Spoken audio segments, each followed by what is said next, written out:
A very good evening to all of you. Welcome to the 159th session of Centaur's webinar series for teachers. I hope all of you are keeping safe and staying healthy. The topic for today's webinar is making the transition, parent-child relationship and return to in-person schooling.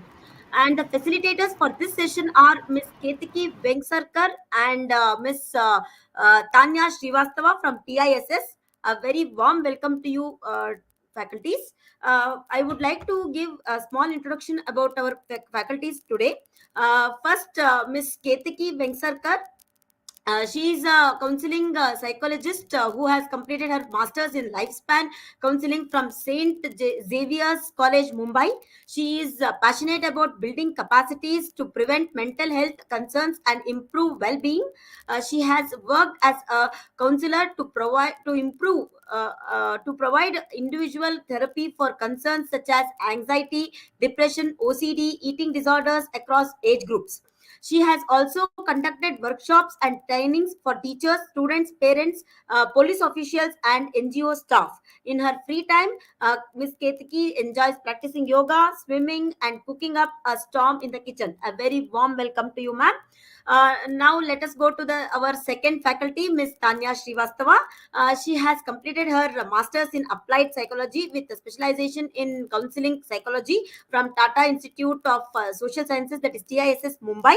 She has previously worked as a research and program associate on the psychosocial care helpline started by NDMA, that is National Disaster Management Authority, Government of India, during the first two waves of the COVID-19 pandemic in India. She also co-authored a research study titled Psychosocial Support for Individual Diagnosed with COVID-19 Experiences of Volunteer Counselors from India with NDMA and Rahabar Field Action Project of TISS. She is currently working in the capacity of a program officer with School Initiative for Mental Health Advocacy, that is SIMHA TISS. She hopes to contribute to the field of mental health through advocacy and building spaces which are safe, inclusive, and accessible to all. In her leisure time, Miss Danya likes to listen to music, travel to offbeat places, watch movies, and bake banana bread. A very warm welcome to you, ma'am. Before I hand over the session to our faculties today, I would like to inform all the teachers that they will receive participation certificates for the session. So please do fill out the feedback form that will be shared with you towards the end of the session. And this session will be there till 6:30 p.m. A very warm welcome to you, faculties. Hello, good evening. It is wonderful to see so many people joining in, and I already feel so welcomed by everyone. I saw some messages saying that, people are joining in from Philippines. So I'm really curious, where people are joining in from. So maybe you could just type in the chat, which city are you joining in from, which country are you joining in from, because I think it's really amazing, as much as COVID has brought us so many problems, so many tensions, it's also made us more adapt to using all of these different online platforms, and it's letting us, have people connecting with us all over the world, all over India also. So you can definitely type in where you're joining in from. And I also want to thank Harsha ma'am for the very warm welcome that she gave to us. Oh, I see people are from joining from Rajasthan, from Assam, from Gurugram. Oh, someone from Ghana as well. Wow, that's amazing. This is, you know, miracle of technology in some ways. So once again, I welcome you to the third part in our webinar series, which is titled Reset, Review, and Rethink: Being Back in School in 2022. And today, specifically, we are targeting the parent-child relationship and how can they support their children as they journey back to school, they foray back to school, because suddenly school has become this kind of unknown place, right? Um, Something that was considered such a fundamental part of life was just gone for 2 years. It had transitioned, it had completely transformed. So now we're going to see how parents can support their children. And if you're a teacher who is joining in, maybe you're a parent too, maybe maybe you want to support your own child in this process. Maybe you want to guide some parents on how they can support their children. So let's definitely go ahead and begin today's program. Kavya, can we have the next slide? Yeah. So, a brief introduction to Simha. If I'm sure many of you are joining in again, but I'm just going to give a brief overview of what we do as a project. So, the School Initiative for Mental Health Advocacy, its main vision is to create sustainable and evidence-informed mental health-friendly schools in India. We believe all schools should be equipped with the ability to support their own children, their own students. And how do we do this? This is through three main domains, which is advocacy, so increasing awareness for the psychosocial well-being of adolescents. We do a lot of research, so on field we do data collection, we do analysis, and we try to research on what are the mental health needs of adolescents and what are the solutions that we can come up for them, right? Because so much of the research that is done in the Western context. It's done in schools in the US, it's done in schools in the UK, but we as Indian schools have some very different contexts, some very different cultural elements, which makes research in in our country very very important. And finally, capacity building. So making sure our teachers, the school leaders, the counselors, the community workers are all able to truly look after the students, to support the mental health of the students, um, yeah, in the schools. So let's go ahead to the outline for today's program. It's the third in the series. The first one was focusing on enhancing engagement and how can we promote learning. So cognition, memory, attention spans. These were the topics tackled in the first webinar. The second webinar was again for teachers, and this one focused more on the friendships, the social element of being back in school. What are some challenges like bullying that come in? I'm also curious to know whether both any of you attended the previous sessions. Did you enjoy those sessions? I know you've filled in feedback forms. If you're a returning member, you can also mention that on the chat.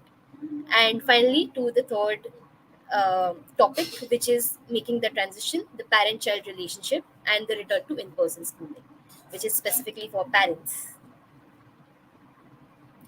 So we have a really interesting poll for today.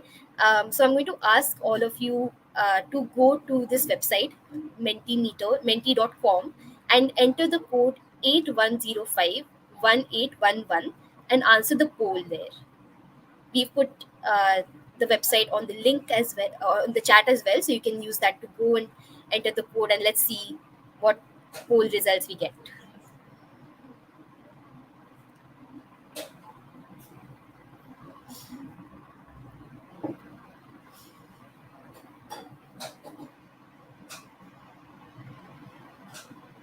Oh, I see that many people are returning. I see Mercy, I see Jalpa, who are here, returning members. That's very heartening to see. I hope you have been finding these sessions helpful. Okay, yeah, let's wait for some more responses to come in. Welcome, Mahalakshmi. It looks like right now the winning number is both, that you are a teacher and you are a parent. So possibly this will help you in your own personal life and in your professional life. That's really wonderful to see.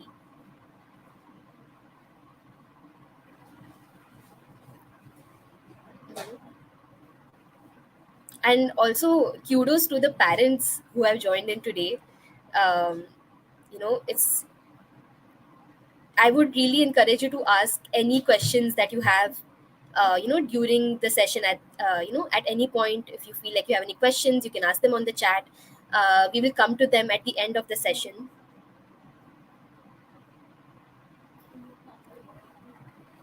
Mhm. All right, I think we have a good idea of the goals for today's session.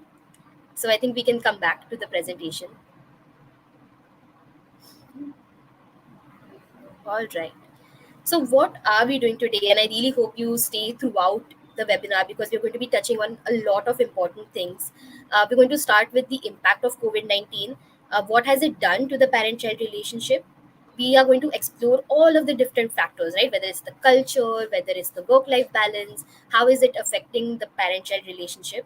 And finally, some strategies that you can use, some simple practical strategies that you can use to strengthen your relationship with your child. Okay, let's dive right in, right? So why don't you take this time to kind of just put in on the chat, how did the lockdown, how impact your relationship with your child?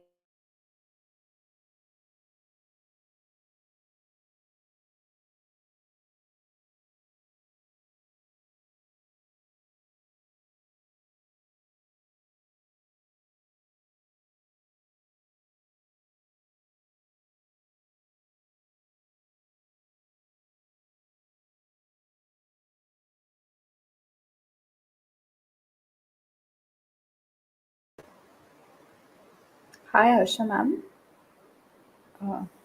Yes, I ma'am. think there's some issue in terms of Ketki's bandwidth. Yeah, ma'am, you can continue for some time. Yeah, sure. Yeah, yeah, yeah. Hello everyone. We can wait for Ketki to join in, and till that time, I think she was asking all of you all to kind of mention on chat that how has the pandemic kind of impacted the relationship. Okay, she's here. Yeah, Ketki, you Yeah, can take over. sorry. Okay, so I'm seeing some people, reply on the in the comments as well that there were less time for house chores. Yes, definitely. So imbalanced roles, right? Because um, you might have to do office work at the same time. You have now also transformed into the teacher. You're trying to, uh, you know, manage everything at the same time. So definitely there was this imbalance. Um, some other things that came in. Tanya, what else have we discussed up till now? We didn't start discussing anything. I just sort of introduced how the pandemic might have impacted the relationship, Yeah, and I mean, you yeah. were back by then, so Okay, there's great. nothing much you Um, missed. Yeah. Yeah. So, I mean, emotionally, there was just a lot of fear, right? There was just a lot of uncertainty at the same time. We didn't know how long the pandemic was going to last. We were worried about our own health. Were we going to be able to look after ourselves? There was economic uncertainty. I know a lot of students and their families weren't able to pay fees for their school because maybe one of the parents had lost their jobs, maybe uh, there wasn't a work from home option available for the parents, so they had to let go. Yeah, so all of these challenges were really setting in at that time. There was disrupted routines. I mean, I can see all of this kind of being reflected in the chat because Jalpa has said imbalance of office and personal life. Bindana has said that she had a lot of time with her family. Bindana, how did that really help you? You know how it that's a positive impact that COVID had on you, right? So how did you benefit from that extra time with your family? There was also a loss of social spheres. So while we got a lot of time with our family, we didn't get to meet our friends. If you think about adolescence especially, friendship takes a lot of value at that age where you want to share your secrets, you want to share your feelings with your friends, and suddenly that option was really out of the question. Yes, there were virtual ways of connecting, but some students didn't have access to good internet, good mobile phones. So a really big loss of social sphere was noticed, right? Usha, yeah, I'm seeing some very interesting positive impacts as well. Usha said there was family bonding because I remember, my family would sit and play carom together. We would play cards together, and this was generally something that was reserved only for picnics or family trips. And suddenly, in the middle of the day, we were all sitting and playing all these games. So definitely there was a lot of bonding. Um, yeah, gained weight. Yes, a lot of cooking was done by everyone. I'm also seeing how competitive exams were also affected. Yeah,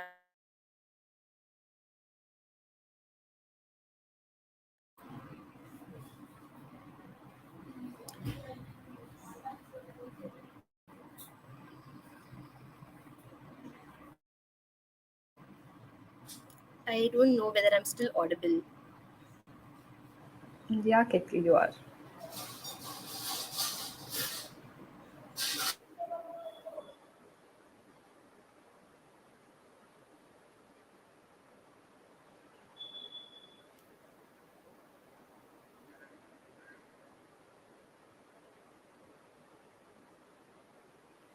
Okay, so till Ketki joins in, I think you're getting a lot of responses on chat. So people are saying that they were able to use their time creatively inside the walls of their homes, definitely.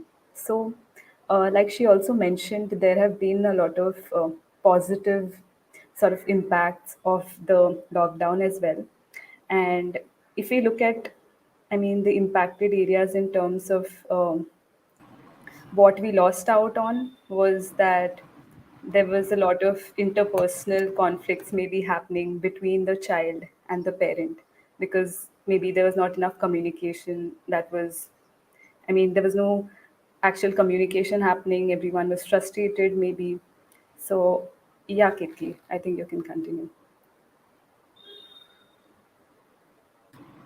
Yes, so somewhat conflicts went up at home. There might have been decreased compassion because um, you see, we all have some limited resources, right? And generally, our resources are here. But at the time, we had worries about COVID, we had the work life balance which was affected, we had disrupted routines. So, this meant that our overall capacity for being kind, for being loving was reduced. So not all of us had the energy to continue being that caring, that loving. Maybe we got impatient, maybe we got quickly frustrated, and that kind of reduced overall positive affect and compassion. So let's go ahead. I really appreciate how the chat is, also highlighting all the positive elements, the bent towards creativity, getting the chance to learn many things. The same time, someone has brought up this element of children spending a lot of time in online games, right? So a little bit of technology dependence, a little bit of maybe addictive nature of technology coming forward as well. And yeah, so let's look at how parents and the parent child relationship can impact a child. How can it lead to more positive outcomes and lead to fewer problem outcomes? So positive outcomes could be something like a good academic performance. It could be the child being more happy, having less time, having better friendships, having more friends maybe.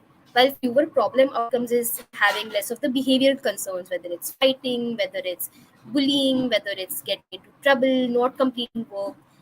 So the parent-child relationship is a huge factor on all of these outcomes. So the first one, and in general, we see that a parenting style. Everyone has their own parenting style that's influenced by a number of things, whether it's their own parents, whether it's culture, whether it's what is told to you by other parents, what is popular at that time. So everyone has their parenting style, and the thing that influences it the most is positive parent-child affection. So when there is greater parent-child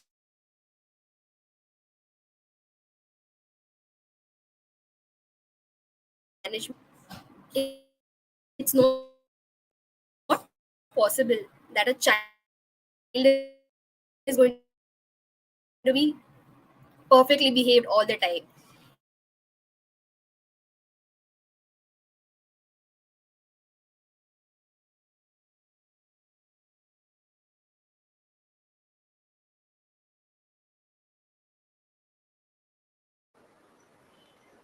Kitki, I think your voice is a bit unclear. Your video has also freezed. Uh, right. So Katie was just trying to say that when it comes to the parent-child relationship, there are different domains that we're going to look at today. Seeing how a positive parent-child affection can have an impact on the relationship, how we can also learn a couple of child management strategies and some strategies to also help us be mindful parents. So, this will lead to more positive outcomes and fewer problem outcomes in the relationship. So, if we can move on to the next slide. Yeah. Um, yes. So, the first domain that we're Okay. going to talk about. Yeah. Yes, Kitty. Yeah. I'm so sorry for dropping out again. It appears technology is giving up on me today, but I'll keep trying to come back and chat with all of you. So I have an activity for all of you. Does everyone have some kind of paper or pen with them, um, at the moment? Just quickly take a minute and grab like a small piece of paper and a pen as well, and draw a big circle, and just give me a message on the chat when you've drawn a circle for yourself.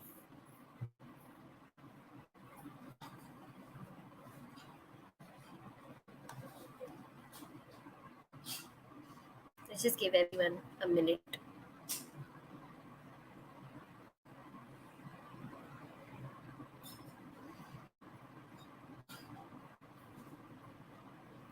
Again, I'm just going to say grab a piece of paper and a pen, draw a big circle on that paper, and let me know on the chat when you're done. Okay, Usha, Martha, thank you so much. Just, yes, Jalpa has drawn a circle. Okay, let's give one or two more minutes. Shama is also done. Thank you, Shama. Now, I want everyone, so that circle is one day in your life, right? And I want you to think about, in that one day, what percentage of interactions with your child are positive and what percentage of interactions are negative. Kavya, can you go to the next slide? So think about how many times you give your child a compliment, you praise your child, maybe you just give them a smile, maybe you just give them a nod of recognition, versus how many times are you scolding them, are you criticizing them, maybe you're ignoring something that they're saying to you, right? So just think about the number of interactions, and what I want you to do is I want you to just make a mark in your pie, as like a pie chart, on what chunk of your day is the negative interactions. So maybe if this is something like 25% would be this much, then 80% would be this much, right? So half of the circle would be completely red.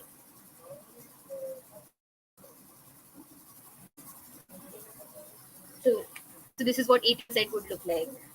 Yeah, I'm seeing some responses in the chat already. Deepika has said 60% positive, 20% negative, 20% others as well. Yes.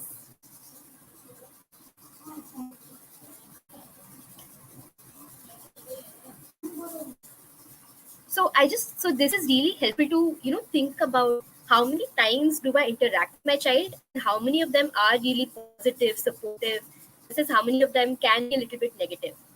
And if you go to the next slide, Kavya, you will see that the ideal ratio should be 5:1.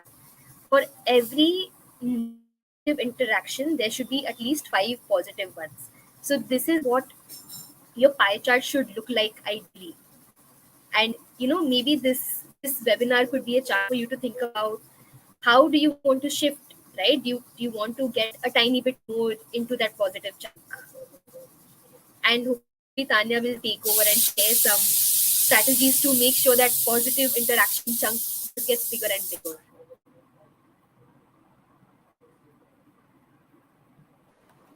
Thank you so much, Ketki. I see a lot of interesting responses where some of them are saying that it's the negative percentage is just 10, which is great. So 70% is positive. Amazing. So if we move on to the next slide, Kavya. Yeah, so we'll be talking about the parent child affection and the different domains that come under it.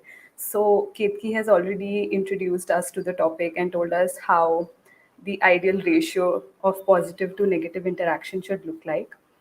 I just want to reiterate what she's already said, that, for any of these strategies to work, I mean, the strategies that we're going to talk about here on, it's very important that all of these are implemented in a very warm and compassionate way with our children. And it's sort of a precursor for any of these strategies to work, right? So when we create a system, a support system for our children where we are supportive of them, where we accept them for who they are, it leads to their growth in different ways, emotional growth, social growth. So it's very important for us to also create that environment for them, because a parent child relationship is one of the first relationships that a child forms, and when they feel secure and attached to their parents, it also translates to other relationships in their lives. So I see that a lot of you all are also writing down the percentage division. It seems great. So I think 50-50 is the least. I mean, the sort of negative interactions are not going beyond that. So that's great to know. So we're going to talk about specific domains like the ones mentioned on the slides: responsive parenting, a focus on feelings, spending quality time, having unconditional positive regard, warmth, and appreciation. So, before we move on to the next slide, I just also wanted to reiterate that these are not some things that are extraordinary or things that you might not have heard earlier, but the idea here is just to sort of um, validate ourselves if we are already doing a lot of these things, and pat ourselves on the back if we already have these strategies incorporated in our lives. And in case that we have sort of forgotten, or these things have taken a backseat, it's also quite important to bring them back into our daily routines. So I'm sure all of you all, or most of you all, are already doing all of these in your relationship with your children. So it would be really nice if we can continue having the discussion on chat about what are the different strategies that we are incorporating.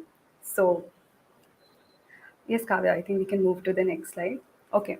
So the first thing that we're going to talk about is responsive parenting.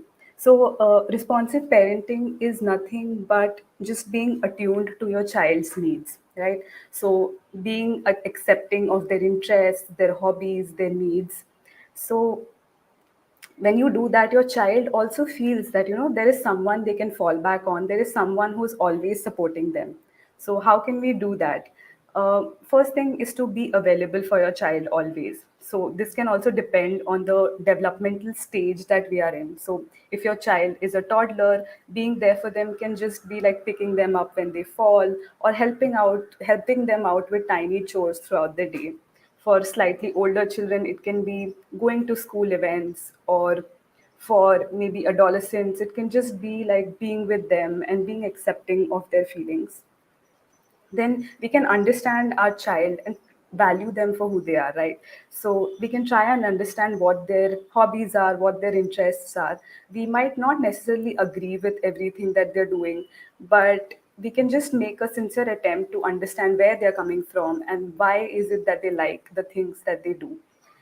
We can also try and respect their opinions, right? So listen to them without judgment. And even though their opinions might be very different from yours, just try to understand where they're coming from again.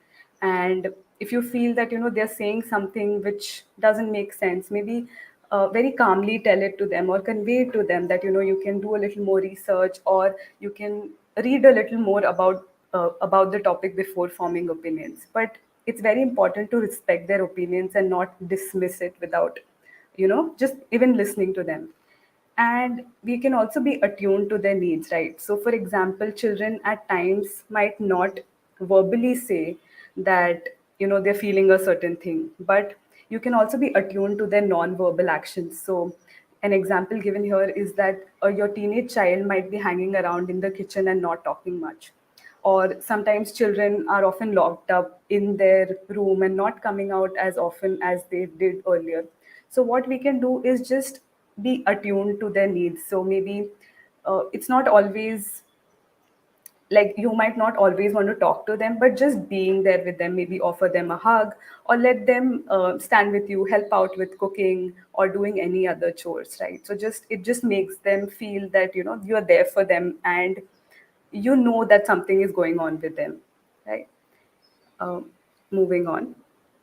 Yeah. So another thing that we can do is also focus on feelings. So I feel that in our culture specifically, we don't talk much about our feelings. We are not sort of conditioned from our childhood. So it's an important thing to maybe incorporate if we are not doing that already. So you can teach your children emotional vocabulary, basically the different words. I mean, how do they identify when they're feeling sad, angry, happy, or any of these emotions, right? So also, it's important to model showing emotions. So as parents, we might always, sometimes feel that why do I share my emotions with my child? Why do I burden them with what I am feeling?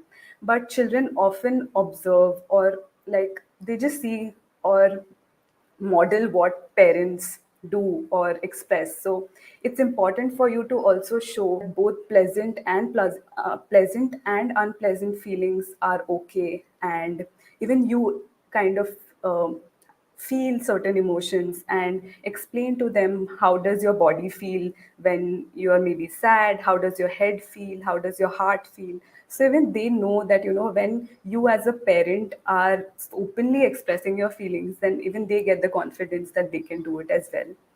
Also, maybe provide supportive statements. So if they are sort of starting to verbalize their feelings, maybe you can tell them, it looks like you're feeling sad, or just provide them with conversation starters so that they can open up, right? And seeing a lot of people also putting up things on chat. Yes, emotional vocabulary, we'll be coming on to the next slide. So, yeah, so this is the emotion wheel that we have put up. So, the six main emotions are in the center of the wheel, which is sad, disgust, happy, surprise, anger, and fear. So, maybe we can start with certain basic feelings when we are teaching our child, and then move on to more complex feelings once they are able to master the basic feelings. Yeah. Yes. Yes, so continuing with talking about feelings and starting conversations on that, it's also very important to allow them to feel what they're feeling, right? So uh, you can put across the point that all the emotions and all the feelings are valid. Maybe expressing them in all situations might not be the best behavior, because uh, I'm sure all of us might not be okay with our children throwing things around if they are frustrated, right? So we need to, explain it to them that if you're feeling frustrated, it's fine. We all get frustrated, but maybe also help them regulate their behaviors. We can also provide them with assurance, again, being there for them that I'm right here. You might also offer a gentle hand on their shoulder or a hug if they desire. So, just providing them the assurance that you're always there for them. Listen to them without interrupting, also very important, because let them talk openly about whatever they're feeling. Don't try to interrupt um, or give words to their feelings, right? So if they take pauses, maybe you can paraphrase what they've already said. Ask them questions, but let them speak at stretch, let them speak openly. And finally, empathize and validate. So let your child know that you understand what they're expressing and show empathy. Even if they start to say things, you can always encourage them that I know how hard it was for you, but a great job that you at least expressed yourself. So it's very important to also validate that it must be difficult for them, but you're there for them and you empathize with what they're feeling, right? So uh, have you been using these strategies? It would be really nice if we can also keep discussing on chat, like a lot of us already are. Yes. So moving on to the next component, which is warmth and appreciation. So encourage your child's strength, right? So like Kirti also mentioned, the ratio of positive to negative interaction should be 5:1 ideally. So you can encourage your child's strength. See whenever you can give them some words or encouragement, right? Even if you don't verbalize encouragement, you can just maybe do actions like a thumbs up or a smile, high five whenever they portray desired behavior. These might seem seemingly like small gestures, but they go a great deal, and they make the child feel so much more valued and special. We can also try and notice, appreciate small improvements, right?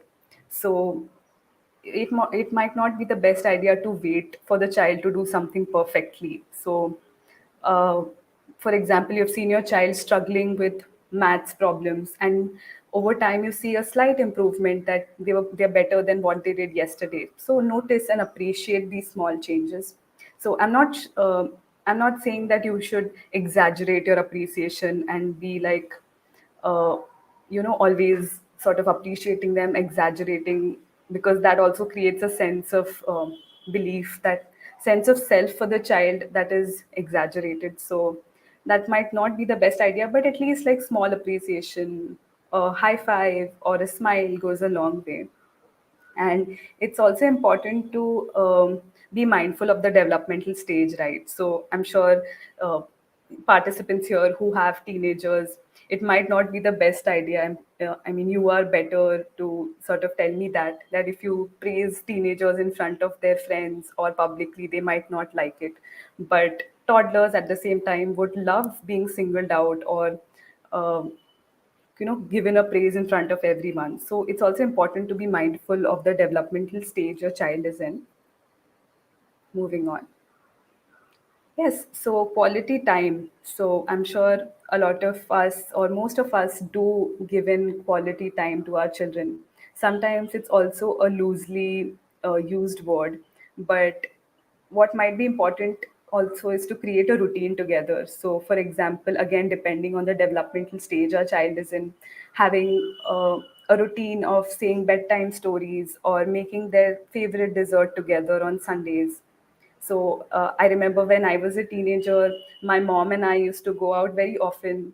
I think every week, for just the two of us, chatting and going to a coffee shop, sitting together and just bonding over what's going on with our lives. So yes, um, do you guys also have a routine together? Please feel free to put it up on chat if you're comfortable. And yeah, so here it's also important that if you have more than one child, you can have routines with each of the child individually, so everyone feels important and valued. And when you are with them and spending time with them, it's important to give them undivided attention, right? So if possible, make sure that there are no mobiles or technological devices around you. And it might be a good practice to also put away your phones, so that the child feels like, they have all your attention and they are the ones who are prioritized in the conversation.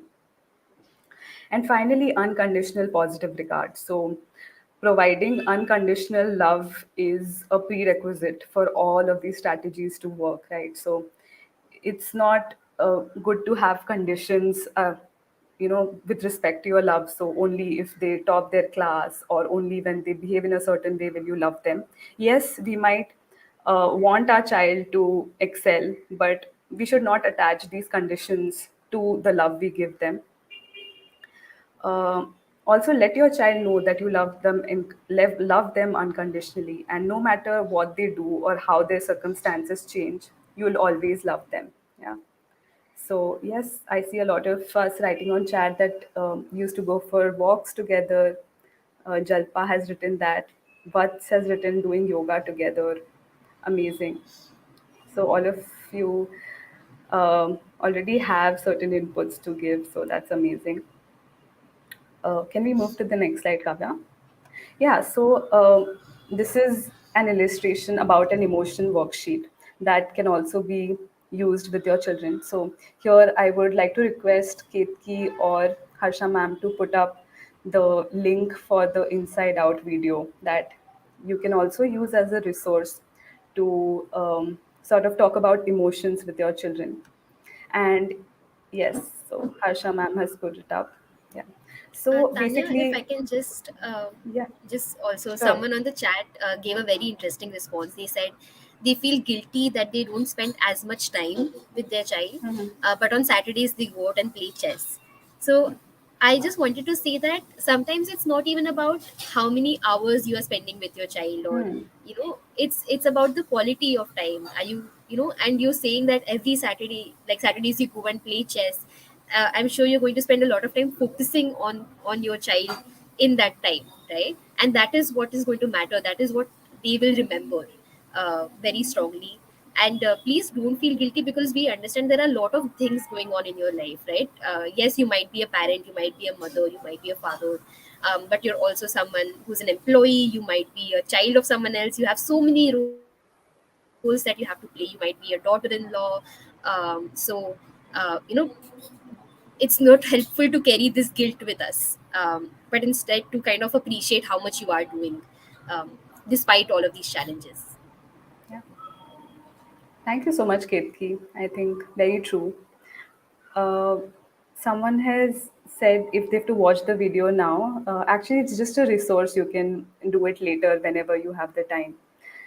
And just reiterating Ketki's point, I think it's important to, I mean, your time is the greatest commodity you can give to them. So even if you are not able to do it as much, it's okay as long as you are aware of the fact and you do make time whenever possible for them.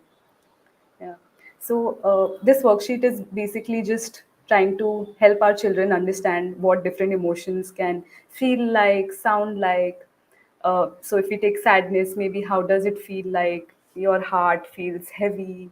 You feel sad when, I mean, it might sound like you're crying, and you're not feeling very good, you don't feel interested in meeting your friends.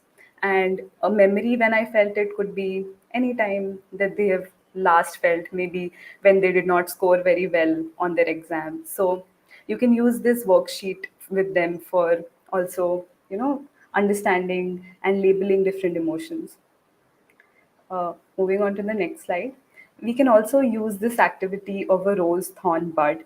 So, some of us who have also attended our previous sessions, I think we spoke about it then as well. So, this is just sort of reflective exercise that we can use with our children, and maybe through after a week or after a day, you can ask them what have been their successes or rose for them in their day or week. So what are some things that made them happy, what are the some things that they're proud of. A thorn can be challenges that they faced, something that they might have not succeeded or they might need a little more help with. And finally, Bud portrays potential or things that they're excited about, things that are still in the nascent stage, but they would want to, get back on those or see potential in certain activities. Yeah. So we can go to the next slide. Yeah. So we spoke about parent child affection and the different strategies that we can use to enhance our relationship. The next domain we're going to talk about is child management practices. So this domain basically talks about how we can have practices in place to also regulate our child's or children's behavior, because at times we do create a very warm environment and display affection to them, but even then there are certain difficult moments in our lives where the child or children are not listening to us. They are throwing tantrums, they are talking back to us. So these are some practices that we can keep in mind for also regulating their behaviors. So before we go into the slides, there's one question I had for you all. Kavya, can we move to the next slide? Yeah, so as parents, I would like to ask you all to also take some seconds and reflect. So, what are some things that you typically struggle with?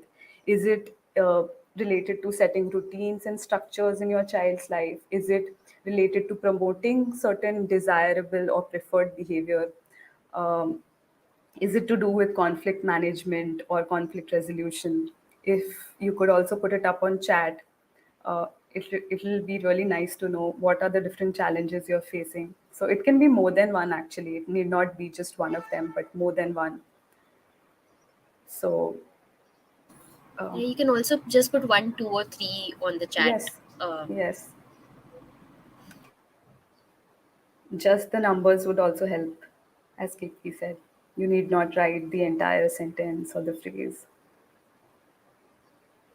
So yes, Prakriti is saying mine is a cocktail of all mentioned. Understandable.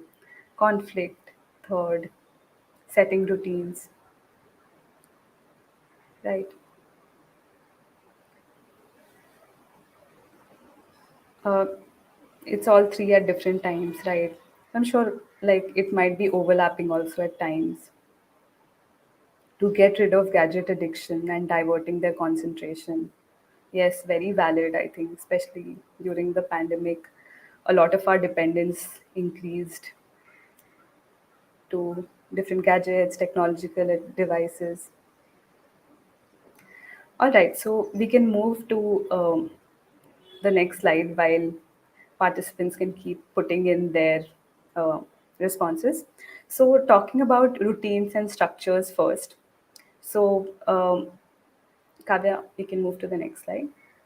Right. So on the outset, having routines and structures might feel very mundane and boring that, why do we always have a structure to our day? But it's very helpful for the child to have that sort of stability in their lives that, they know what they're expected to do through their day, right? So when do they have to do um, what are the some routines that they need to follow based on the time of their day, right?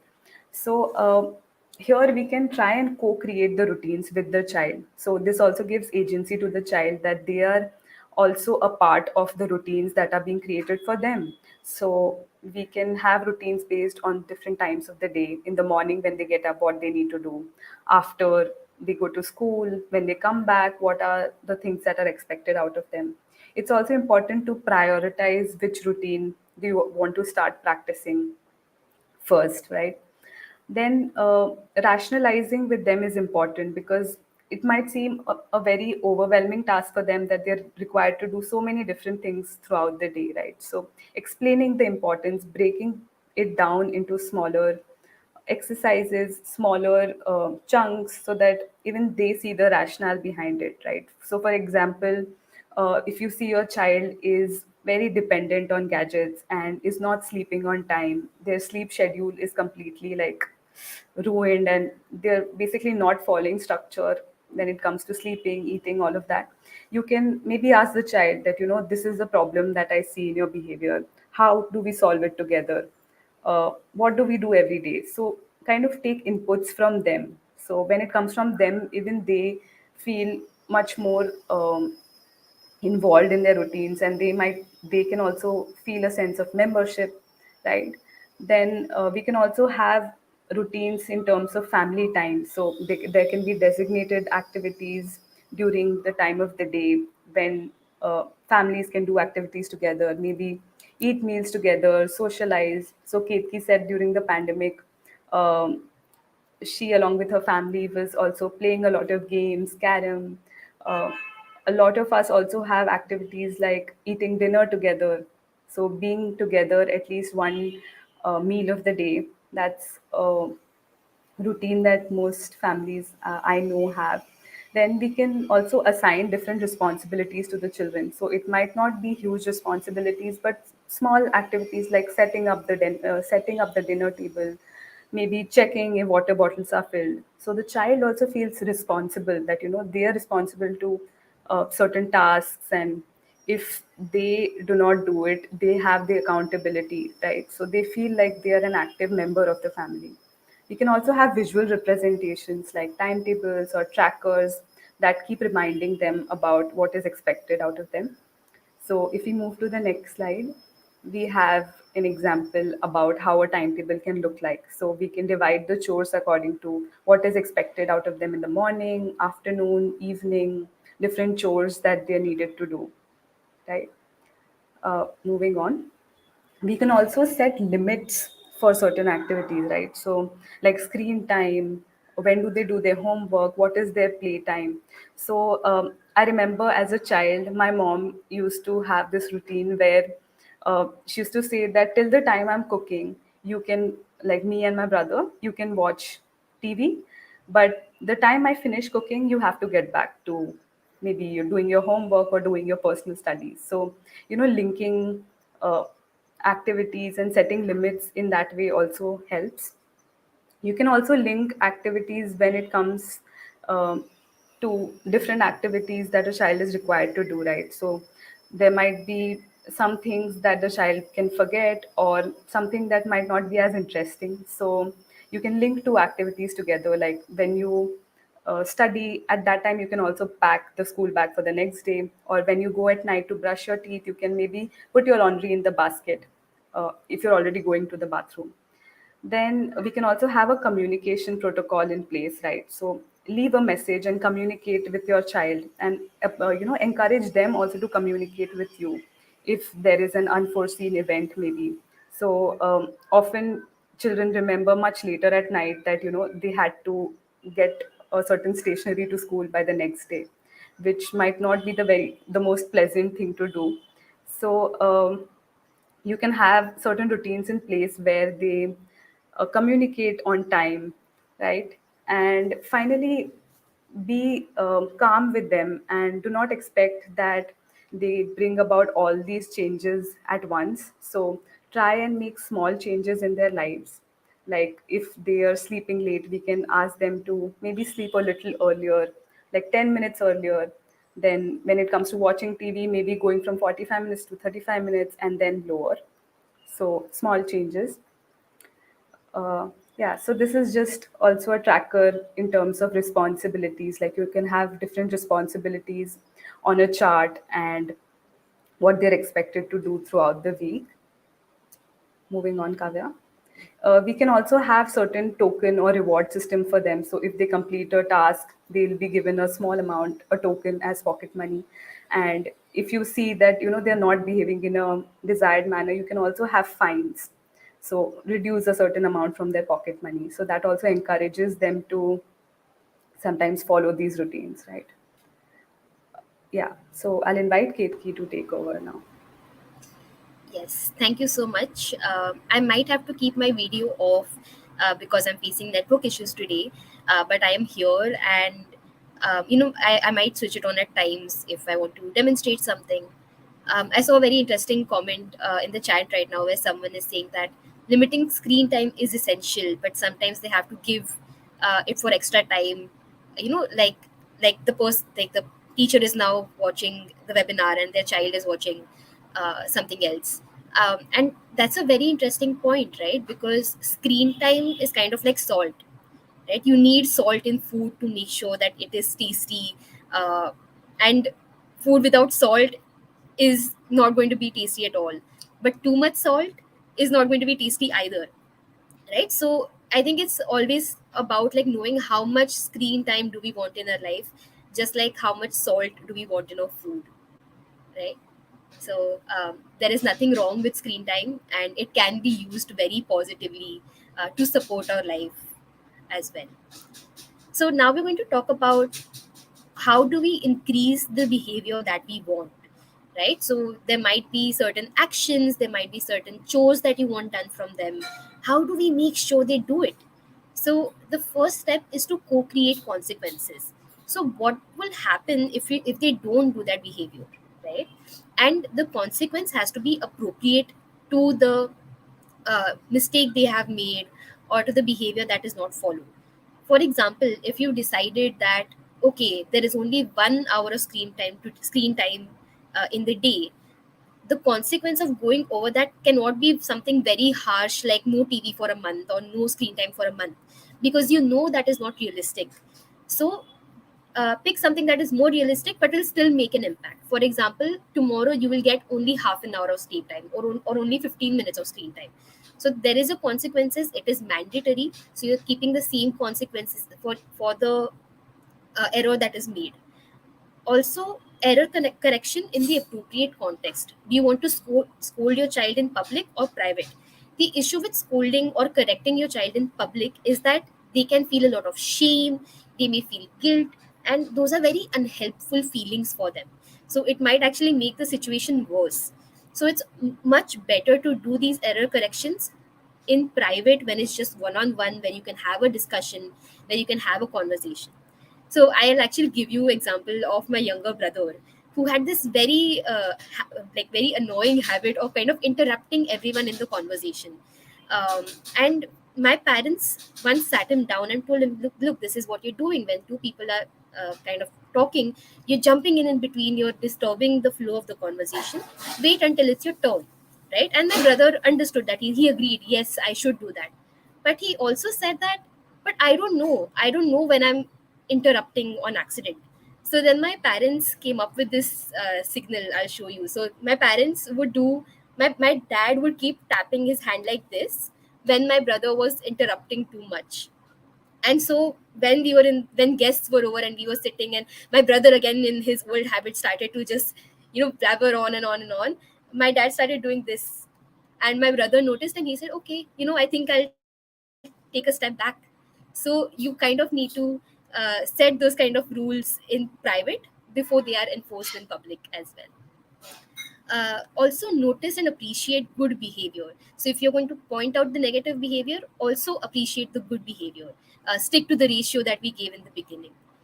Rewarding the good behavior is important as well. Again, the rewards don't have to be concrete. They don't have to be, oh, I'm buying you a new phone or I'm getting you a lot of chocolate. It can simply be a compliment, a praise, a pat on the back. So all of these are still rewards, uh, you know that are important. Next slide, please. Now, if someone is engaging in behavior that you don't want, what can you do? You can redirect the behavior. Give them something else to do. If someone is, throwing things around and making a mess, give them something constructive to work on. So maybe it's like a puzzle, maybe it's Lego, maybe it's art and craft, something that will keep them busy. Likewise, use enforceable statements. So don't threaten them. Clean your room or you can't play baseball. That's such a threat, right? Instead, feel free to play baseball with your friends as soon as your room is clean. So these are enforceable statements that are not threatening. Modeling, parents are going to be observed all the time, so you have to model the behavior you want your kids to follow. If you want your kids to pick up plates after lunch, you should be picking plates after lunch. Everyone in the family, even sometimes it's seen that mothers might follow certain rules, fathers might not, so make sure everyone is following the same task. And pick your battle. You cannot change every behavior, you cannot target everything. Sometimes you have to let those tiny things slide by, because constantly correcting is not going to be helpful as well. Sometimes kids need to make mistakes so that they learn by themselves, right? Because we cannot keep on correcting them each and every time. Let's go ahead. So this is kind of like a menu of different activities that parents can keep up, and the child can choose different activities and tasks. So it has something like make your own book, complete a scavenger hunt, memorize a verse, make dinner or dessert. So it can be something as simple as the child rolling a dice, and whatever number comes, they can then use that activity. Let's go ahead. This is also a behavior tracker. So what happens is younger children might struggle to keep track of the behavior that is desired, and might forget how many times they even did a behavior. So when you have a chart upon board with the behavior and you put stars on it or even like a tick mark on it, it's something that's visible, that's easy to see, something that they know. Okay, oh my god, in this week I managed to compliment my little brother 4 times. That's amazing. So it becomes very concrete for them. Let's go ahead. And these are also just an example of reward tokens. So what are the different tasks that they do, and what is the chits have different rewards on them. Let's go ahead. Now, conflict management or resolution. Okay, you've done everything you could, but your 5-year-old is still having a tantrum because you aren't buying them that beautiful Barbie in the mall, or they're not getting the remote control car that they really wanted, and they're angry, they're stomping their feet, they're crying, and it's escalating quite a lot. So what do you do? Right, so I'm just going to demonstrate something to you right now. um can everyone see this glass of water? Yeah. Now I'm just going to pour some water into it. Okay. Yeah. So you see now the water has gone up. I'm going to pour some more water into it. Okay. What will happen if I keep pouring water? What if I keep pouring water? If I keep pouring water over and over again, what do you think will happen?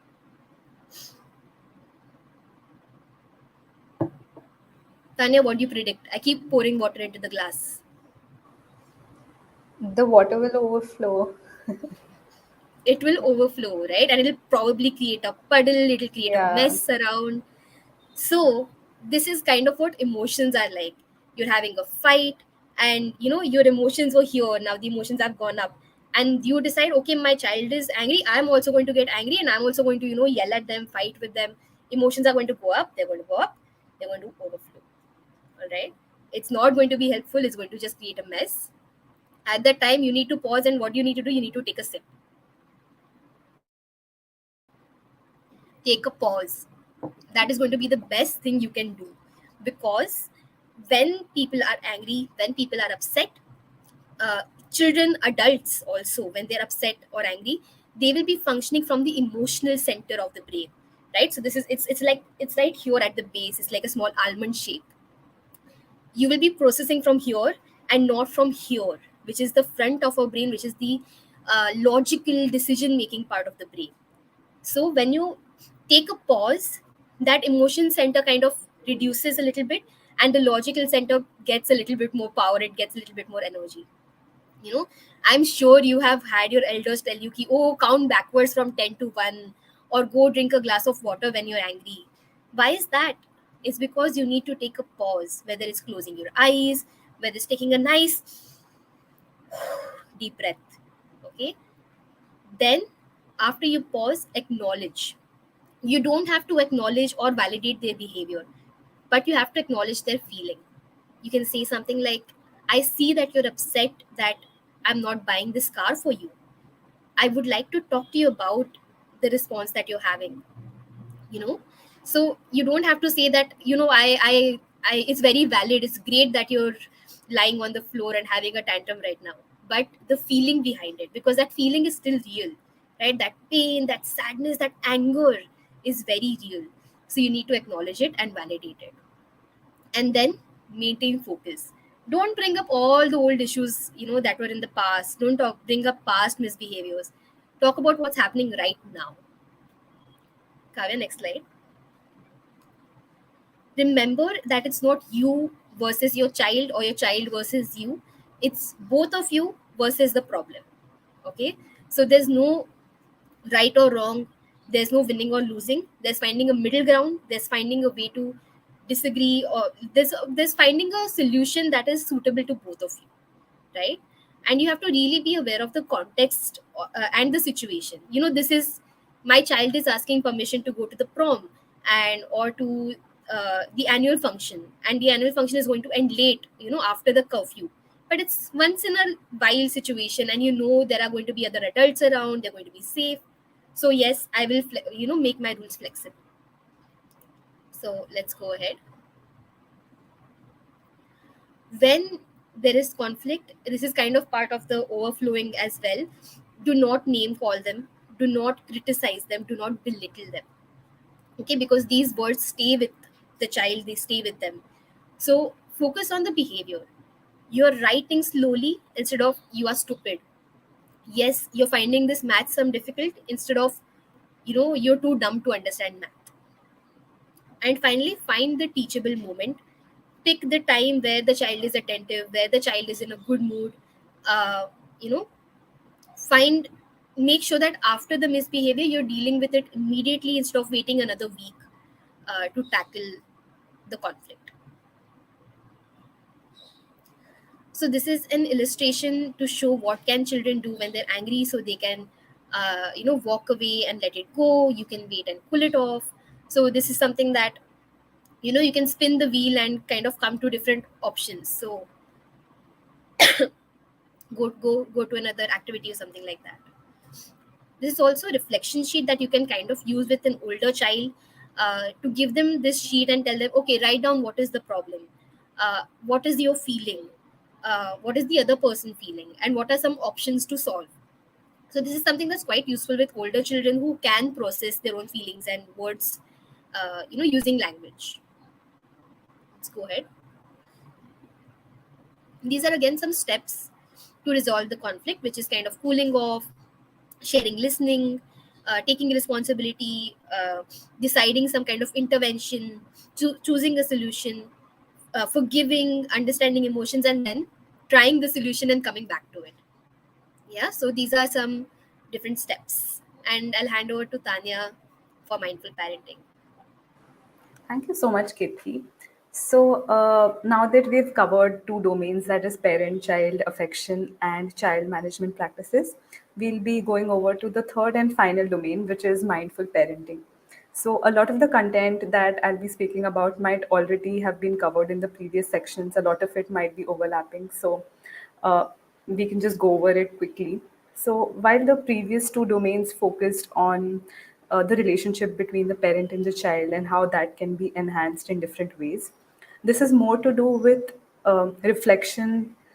I mean, self reflection as parents. Like, what are our strengths and weaknesses? How are we, parenting our child? What are our own triggers? And just sort of being mindful of our own emotions, and that we're not projecting any of our insecurities, our fears on the child, right? So if you look at different components of mindful parenting, one would be, I mean, very important one is listening, right? So being there for your child, listening actively, not just the verbal things that your child is saying, but also the non-verbals, their facial expressions, body language, just being there and listening from all your senses. Second is acceptance. So, approaching any situation from a non judgmental stance, right? So, accepting your own feelings, your child's feelings. Acceptance doesn't necessarily mean that you approve of your child's behavior, just seeing the situation as is, right? As Ketki mentioned, not bringing in your past, not going too much into the future, but just seeing the situation as is. Self reflection is nothing but being aware of our own emotions when we are interacting with our child. Regulation is being able to regulate our responses, right? Again, as Ketki mentioned, not reacting to our child's behavior, but thinking about it, taking a pause, and then giving our responses. And finally, having compassion for the child as well as for ourselves. Very important. So, moving on, Kavya. Yeah. So, acceptance, right? I think it goes without saying that parenting is a very difficult process, right? So, it's very challenging, and it's always at every stage of your child's life, it's going to be challenging. And your child is a child after all, so they're going to behave like one, right? We cannot expect them to be at their perfect behavior and be able to regulate their emotions. It's a I mean, it's a thing, it's a skill that all of us as adults are also still learning. So it's important for us to take a step back and be the bigger person and not ourselves start behaving as a child. So just accept what they're doing, how they're doing, their emotions, and if possible, also notice thoughts. Right? If you feel that you often have this thought that this is unfair, or why am I made to do this? Why me? Things should not be this way. It's a good sort of indication that you might need a little more support, right? Um, so, moving on, Kavya. Right. So, some reminders for us as parents. Again, parenting can be a very challenging task. At times, I would say at most times, but it's important to also keep reminding ourselves that it's very challenging, and also look at the child's perspective, right? Even for them, growing up in today's world can be difficult, right? What we had during our childhood is very different from the environment that is there for children right now. So growing up in a world that is filled with technology and social media, they have a lot more insecurities and pressures than we had, right? And lastly, but most importantly, do not fear to make mistakes, right? We will be confronted with challenges, we will make mistakes as a parent, but we need to be aware and be accepting of ourselves. Moving on, Kavya. Right. So, when it comes to reflection, I would like you all to maybe take a few seconds, think of the last time maybe you had a conversation, an argument with your child. What are the different kind of emotions that you felt? Do not reject any feelings that are coming up. Maybe just be aware of what are the emotions that you were faced with, and staying with that emotion, It can also be helpful to reflect on your triggers or your hotspots. So, what is it that triggers you in your child's behavior? Maybe it's a way that, I mean, if your child behaves in a certain way that clashes with your own beliefs, maybe your child's behavior might evoke a childhood memory, or it may also evoke a traumatic state, an event. Maybe, for example, if as a child, we were always belittled for speaking our mind, and we did not get the supportive environment as a child, it might also have an effect on how we parent our children. So it's important to also notice our own triggers. Also notice your child's triggers. What makes them angry, or what is it that triggers them? Are there certain situations that you see are common? Then also important to notice the story I'm telling about myself and about my child. So all of us have certain stories that we live by. It's based on the interpretation of our life events, right? So someone of, maybe some of us, for example, can have a story that I'm a pushover, nobody takes my thoughts seriously. That's a story that we are living with.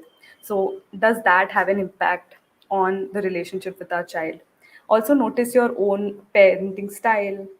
How did your own upbringing impact you, and what is your nature and temperament? So all of these have definitely an effect on how we interact with our child. So it's important to reflect on these. Then this is an illustration of a storm starter, nothing but a trigger. So maybe there are certain triggers to behaviors that you see in your children. Maybe it's they start arguments when they are tired, hungry, thirsty. Maybe when their feelings are hurt, they don't get what they want. So these are certain triggers, examples of triggers. There can be a lot more to this. So it's important to keep those in mind. uh, Going to the next slide. So, also, when we talk about parenting, it's not necessarily just our relationship with our child. There are a lot many characteristics that come into place when we are a parent. So, it can do with our own characteristics like age, gender, personality, our developmental history, knowledge, beliefs, our own emotional well being, and mental health. The child's characteristics when it comes to behavior, temperament, age. And finally, we all live in a society. So there are different contextual and socio-cultural characteristics of the society, like culture, work setting, neighborhood. So all of these have a role to play in parenting. So it's a lot more complicated than we give ourselves credit for. So it's important to keep all of this in mind and be mindful of where we are coming from. Um, Yeah, so moving on to how we can regulate our own behavior as well as the child's behavior. As Ketki already mentioned, it's important to take a pause, breathe, and use different breathing exercises, which we'll be talking over in a minute. Uh, it might also be helpful to share our feelings using this framework, right? So, I feel dash, which is a feeling word, when you, that is the child, behaves in a certain way, and I would prefer if you give the alternate behavior. So instead of just saying things like interrupting me, you can use this framework. So we had sort of planned a exercise for this. Kid, do you think we have time for that, or we can move ahead maybe? I think so. We're quickly towards the end. So the activity was Sure. mainly just trying to use this fill in the blank, Hmm. to stop interrupting me. Um, but I think we can go to the next slide. Yeah. Okay. So uh, basically, Kavya, if we can move to the next slide. Yeah, so instead of saying, very general things like stop interrupting me, maybe we could say how we're feeling. So I feel frustrated when you interrupt my sentences. So you're also giving them the activity or the behavior that frustrates you and an alternative that you would like them to do. So maybe please wait till I finish and then you can share. So this is more helpful and a more mindful sort of interaction with the child. Moving on. Yeah. So these are also some illustrations of different kinds of breathing that we can practice. So it's quite interesting because with our children, having these exercises can be really fun, because if you just maybe tell them to breathe, it might not seem like a very interesting activity to do. So you can inculcate these different animal breathing techniques. So maybe snake breathing, where you breathe in and then you breathe out, like making a hissing sound. There can also be bunny breathing. So you make bunny hands in front of you and make quick sniffs like a bunny. Also use bumblebee breathing. So pretend as if you are smelling a flower. And just these innovative methods of breathing, I mean, these strategies with your child can help. And there's also another example, if we go to the next slide, which is bubble breathing, which actually I find quite interesting. So imagine you have a wand to blow bubbles, and you take a deep breath through your nose and breathe out using your mouth as if you're blowing a bubble, right? So something like that. So it's a very sort of interesting way to also maybe practice breathing with your child. So if you all are comfortable, we can also put it on chat. Any of these strategies that you're using already, any of them that you find interesting, you would like to use uh, in the future. Okay, we can move on, Kavya. So again, this is just bumblebee breathing, like breathing as if, while exhaling out, we can act as if we're smelling a flower.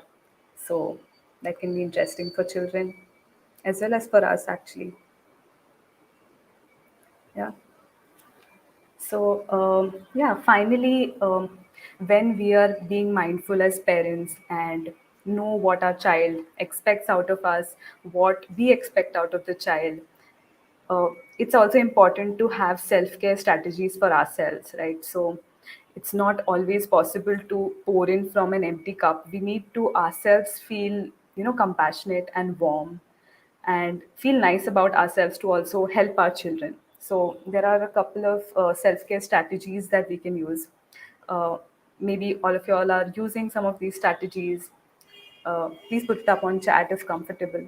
So, when it comes to physical self care, we can do simple things like having a good night's sleep, stretching, taking breaks, having healthy food, doing yoga. A lot of us like to do yoga to kind of give us a physical release, and it's also good for our own health. Then, in terms of emotional self care, we can practice strategies to manage our stress, learn to forgive others, be compassionate, be kind. When it comes to social self care, it might be helpful to have boundaries for ourselves. Do not let people always, break those boundaries. So, have certain norms or values for ourselves. Also, have support systems in place. It's always helpful to have someone who's there for us, someone to talk to when we're not feeling okay. uh, Practice positive social media, have good communication, spend time with people you like to spend time with. And whenever you feel like something is overwhelming, you're not able to do a certain task, you can always ask for help. And finally, when it comes to spiritual self care, you can take some time alone, take breaks, practice meditation, yoga. Some of us like being close to nature, so maybe take some time off, go on nature walks, journal, write down your thoughts. Also, have a sacred space for yourself. Yeah. And just to end this session, I mean, just be compassionate towards yourself, hug yourself, and give yourself appreciation, a pat on your back. You're doing a great job, and yeah, it's always nice to be kind to ourselves. So, with that, we end today's session, and we'd like you all to maybe share a takeaway, something that you liked. If you have any suggestions, feedback, any questions that you would like to ask us, uh, please, this is the time where we can also answer your questions. I think, Ketki, you put up a few questions that came up earlier. We can. Yeah, Harsha ma'am, can I start tackling the questions? Yes, ma'am. Sure.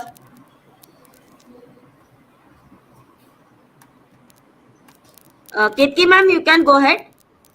Thank Okay. you. So we had several questions come up during the chat.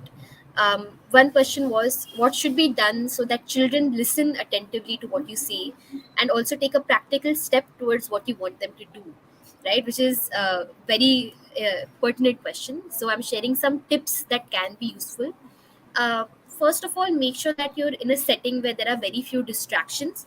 So, sit, maybe face to face level, eye contact should be maintained with the child while conveying the information or conveying instructions. Break it down into the simplest step possible, right? Um, do not give too much information at the same time. Share it in steps. And what you can do is, after you share a step, ask them to kind of repeat what you said, ask them to share what they've understood from what you said, so you can check, right? So actually, I had one of my nieces come over in this vacation, and she's so active, she's running around constantly. And we had to take her to the swimming pool. She really wanted to go to the swimming pool, and we were all worried, oh my god, she runs around so much, she doesn't listen. What do we do? How do we make sure that she stays safe? So I sat her down and I'm like, listen, we're going to the pool. There's one thing that you can't do at the pool, which is run. And she said, oh, why? Like, what? So I asked her, what do you think will happen? She said, maybe I will fall. And I said, yes, you might fall. Why do you think you will fall? And she said, because there's water around the swimming pool. And I said, yes. And what do you think will happen, if you fall? And she said, I'll get hurt and I won't be able to go swimming. So that way, when you ask questions to make sure that they are understanding what you're saying, and when they're repeating what you said, you also kind of get to check and make sure that the point you're trying to make is getting across. So I hope that answers the question. If you have further questions, you can go ahead and put them in the chat as well. The next question someone asked was, kids use foul language nowadays, and to suggest a strategy to find the cause and remedial actions we can take, right? The cause is pretty simple. I mean, kids observe what is going on around them, so they might have observed adults, even their own parents, maybe using swear languages, maybe their peer group, maybe the teacher, anyone, right? Maybe in media. So that's where they observe and kind of learn to use the language. If they do, the first thing is to not overreact, because it's pretty regular for kids to pick up what they see and hear around them. What you can do is you can check, do they know the meaning of the word? Do they know why it is hurtful or harmful, right? You can even admit to them that yes, even adults sometimes struggle to not use these kind of swear words, but that doesn't make it right. And something that some parents might use is something like a swear jar, where every time you use a swear word, $1 gets taken, 5 rupees gets taken away from your pocket money. So that can kind of act like a consequence to that, to using that language. Tanya, anything else to add at this place? Uh, I think there's nothing from my side. You've covered all the All right. points. Yeah. Okay.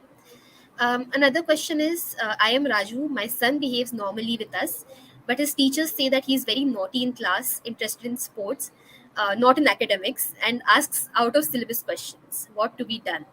Well, Raju, it seems like your son is very, uh, you know, very active and very interested in sports, but not really into academics. It's very usual for kids to be good in certain areas and not be as strong in certain other places. I would suggest that you support his interest in sports to some extent, maybe through some classes, maybe through, uh, you know, uh, taking him to the playground once in a while. It would be really important to explore why he is not interested. Check with the teachers, uh, is he asking more questions or being a nuisance in certain classes more than other classes? Is he struggling with a particular subject? So the more information you have, maybe you'll be able to remedy that, right? Maybe he's acting out more in maths class because he's not understanding the concept correctly. Or maybe it could also be the opposite, that he's already understanding everything and then he finds the classes boring. So that is another end of the spectrum. Also, the point about asking out of textbook questions, I would say that curiosity is very important, right? Curiosity is something that we want to kind of support in our child. So maybe something that you could do is ask your child to write down the questions or ask them to you after class, and maybe you can even take up an extra project, maybe take up an extra activity where he gets to explore these ideas in depth, or come up with an art project, even a sports related project, uh, so that his curiosity is also kind of fulfilled.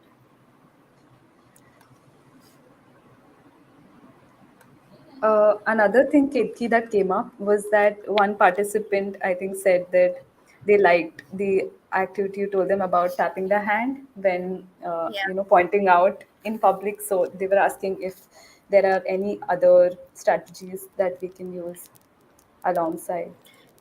So I think, tapping of the hand was just the symbol that we decided, Yeah. because it was very like, it was not very noticeable, it was not very, it was not you yelling at the child basically.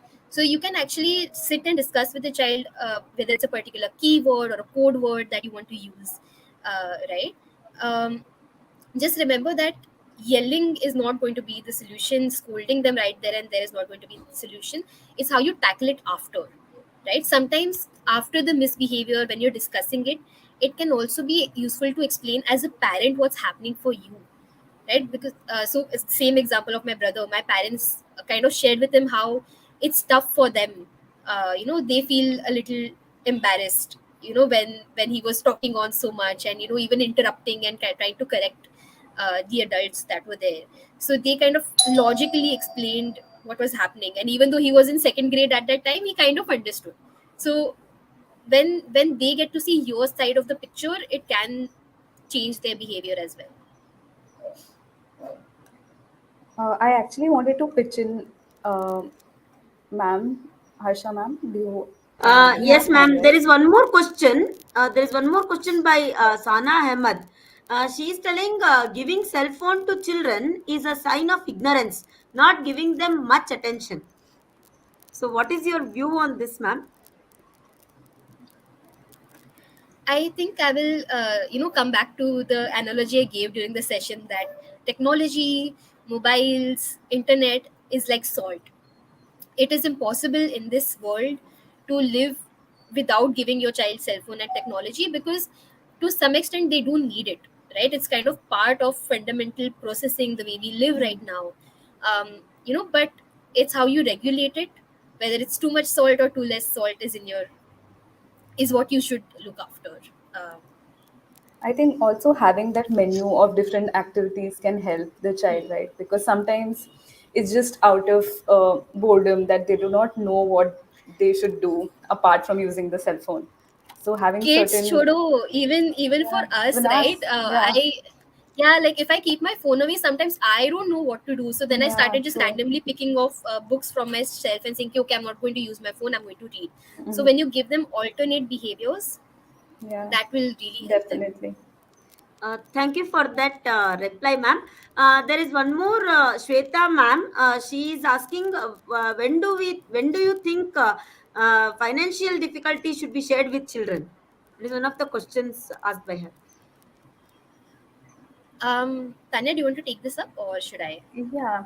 I mean, I don't think there's a right or wrong. It actually depends on the developmental stage that the child is in. If you feel that the child has the maturity, because I don't think that there's a specific age that we can give you.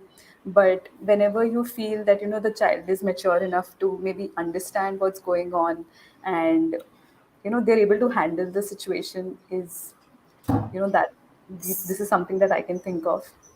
Yeah. So I would say that adolescence is a good age, because they will likely have a lot more processing.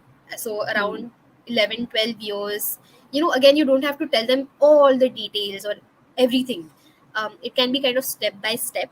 It's always important to have your kids involved in financial discussions, introduce them to the idea of a bank, take them to a bank with you, show them how checks are made and drawn.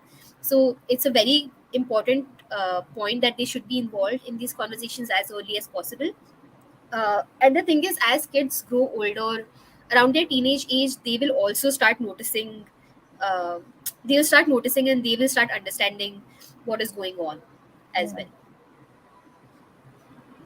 well. Yes, ma'am. Thank you for that query, ma'am. Reply to the query. There is one more query by Vatsa Komal. What do you Hmm. do when you go out with your kids who are below 7 years? They won't sit. They won't allow you to talk and sit. Then what do you? What can I do other than giving the mobile phone? I think that's a very, very valid question. I've seen it in so many people around me as well. Sometimes it just becomes inevitable that you have to give the mobile phone to them, otherwise they're just not listening to anything that the parent is saying. So again, like I think he might want to pitch in, but I just want to reiterate what she said. What's important is also to regulate that how much of screen time are you permitting to them. If it's within the amount that is healthy, they're not too dependent on the phone at all times. Right? I think the idea of different activities also comes here. So I know a lot of parents now carry coloring books and a box of crayons, or at least a box of crayons, because paper will be available somewhere or the other, right? Hmm. So then just letting, so again, you don't want to give the phone, right? But what else? So then give them something paint, like some coloring to do with the crayon, give them a crossword puzzle to do, give them connect the dot activities to do. There are a lot of different worksheets, workbooks available online or even in the local stores that will have all of these simple drawing activities, that can engage the child as well. This also brings me to a topic that was discussed earlier. So, someone was saying how they do not use the token system in terms of using money as tokens. So, here we can have different activities, right? As a reward system, we might not always use money, but set examples with the child that if they behave in a certain desired manner over a period of time, you can give them other incentives like an extra hour of playing time, or have certain things that work for the child as well as you. So it need not always be money or anything monetary, but just some extra time for them, some activity that they like doing. Ma'am, I think we have exhausted the questions right now. Yeah, thank you, Ms. Ketki, ma'am, as well as Ms. Tanya Srivastava for a very engaging and informative session for our community of teachers. I'm sure that our teachers have got a lot and lot of takeaways from all the three sessions, not only from this session, from all the three sessions from TISS team. Thank you so much, all the participants, for engaging with us today. To register for more such upcoming webinars, please visit my center. Thank you.